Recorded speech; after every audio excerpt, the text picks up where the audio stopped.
Esta historia empieza con mi viaje a San Pedro Coatul, una estructura que goza de ser inmensa y bella. La odisea comenzó cuando terminó la temporada laboral. Por fin tenía unos cuantos meses para disfrutar, así que no titubeé. Para ese entonces me encontraba en el pueblo de los Coatules. Eran gente modesta y mayormente de edad avanzada. Transitaba por los surcos que se posicionaban entre las casas. Pero mi mapa no era lo suficientemente claro como para que yo lo entendiera. Así que tuve que resignarme a preguntar. Bajé de mi coche y me acerqué a una cabaña. Ahí conocí a don Jacinto, o al menos así me dijo que se llamaba. Le pregunté que si era conocedor de la localización de la arquitectura. Él me contestó diciendo que no era muy común ver turistas por el lugar, pero que si quería observarla no habría ningún problema. Explicó que se encontraba a unos pocos llanos de aquí y que si seguía recto hallaría un camino marcado por carteles. Le di las gracias por ayudarme, subí mi auto y lo encendí. Pero antes de arrancar, el señor se acercó a mi ventanilla y me advirtió que cuando llegara a los carteles y les diera seguimiento, no saliera del sendero. También me dijo que mucho menos brincara la cerca hacia el bosque, ya que ahí se encontraba una criatura come hombres a la que ellos le daban tributos para no ser molestados. Después de esto, narró una pequeña historia en la que decía que hace mucho tiempo, cuando se percataron de la bestia, un enfermo de lepra se ofreció a matarla, y que cuando fue al bosque para completar lo que prometió, jamás regresó. Se escuchaba como una leyenda. Al final se despidió y yo le agradecí de nuevo. Volví a arrancar el coche y avancé hacia mi destino. Pasaron unos minutos y llegué a los letreros, los cuales eran muy simples. Solo tenían una flecha en el centro, indicando la dirección. El sendero conservaba dos cercas, una al bosque y otra pegada a la montaña. Las dos no eran tan grandes, me llegaban a la cintura. El camino era muy pequeño, por lo que tuve que proseguir a pie. Mis zapatos tronaban juntos al caer sobre la tierra. Un sonido que escuché por mucho tiempo.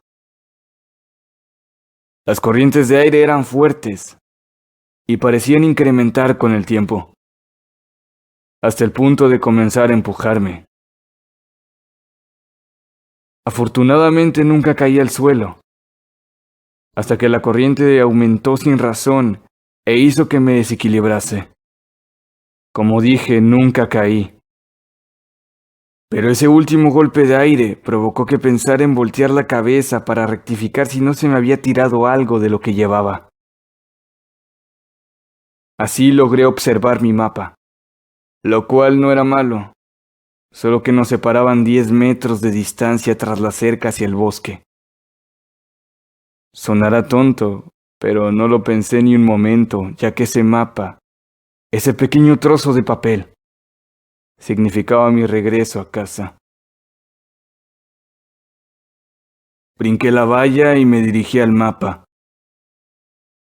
Las ventiscas volvieron a emerger detrás de mí, y cuando llegaba a la posición del mapa, este se encontraba a otros 10 metros más lejos de su localización anterior.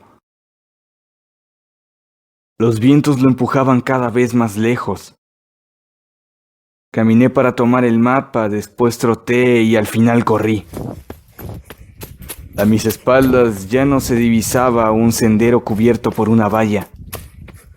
En cambio sí madera densa y fauna que parecía no terminar.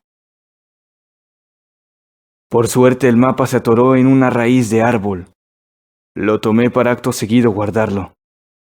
Regresé en sí mismo y visualicé mi entorno.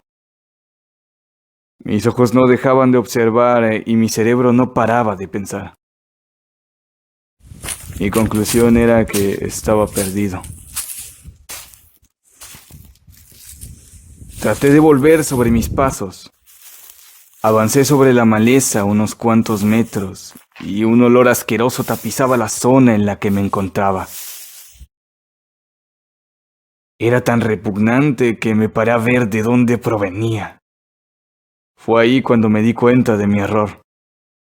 Unas telas se encontraban colgadas en los puntos medios de la corteza de los árboles. Al pie de cada pedazo de tela había una hilera de dientes humanos pegados. Esas cobijas eran personas. La respiración se me comenzó a cortar, pero logré calmarme. Intenté abrirme paso por el bosque, pero no conseguí mucho, más que empezar a oír pasos tras de mí. Eran sutiles, pero los escuchaba. Traté de ignorarlos por un rato hasta que se volvieron excesivamente intensos. En esos momentos comencé a alterarme, para posteriormente empezar a correr, zigzaguear y girar varias veces, intentando perder esa cosa, la cual no se despegaba de mí. Logré esconderme detrás de un gran madero. Me quedé mucho tiempo pegado a él hasta que pude calmarme. Despegué mi espalda del árbol y me di la vuelta. Así vi una serie de dibujos impregnados en su corteza. La primera pintura tenía un cazador sosteniendo una lanza mientras corría a lo que parecía ser un jaguar. La segunda ilustración mostraba al mismo cazador, pero ahora lanzando la lanza contra el animal. En el tercer dibujo, la lanza había matado al animal. Estaba petrificado. Solo pude seguir vagando por aquel colosal bosque. No sé cómo pasó ni cómo lo logré, pero encontré la valla. Finalmente salté y regresé por el sendero, hasta llegar a mi auto y me fui. Nunca olvidaré lo que me pasó aquel viaje. Pero debo de decir que eso no fue lo más perturbador, sino que aquel cazador del dibujo tenía unas ronchas y costras por todo el cuerpo. Debajo de las pinturas había un escrito que decía: